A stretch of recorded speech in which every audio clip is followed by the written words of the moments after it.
पवन जी ने हमारे लिए एक पुलिस थाने में पता नहीं FIR की है। देखिए, हम आप लोगों के कहने पे, सिर्फ आप लोगों के कहने पे हम यहाँ पे आए थे, क्योंकि आप लोगों ने बोला था कि भाभी आप जाइए, देखते हैं कौन निकालता है। आप उनकी पत्नी हैं और उनकी पत्नी बन के हम यहाँ पे आए थे। और देख लीजिए, ये लोग हमको लेने आए हैं और अब हम थाने में जा रहे हैं। अब आप लोग फैसला करेंगे, आप जनता हैं, आप लोग फैसला करेंगे कि हमें न्याय कैसे मिलेगा। अब आप लोग फैसला करिए। और मैं हाथ जोड़ के रिक्वेस्ट कर रही हूँ, यहाँ पे बार बार बेइज्जत किया जा रहा है मुझे। और मैं सारे वो किस केस में आप हमको ले जा रही हैं?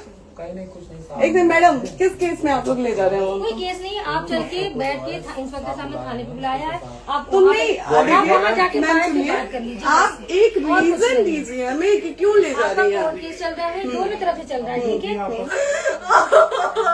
बाप रे बाप, नहीं भैया, अब यहाँ से एक ही शर्त में निकलेंगे, हमारा लास्ट जाएगा यहाँ से। आदमी हमको बर्बाद कर दिया भैया, बर्बाद कर दिया। नहीं भैया।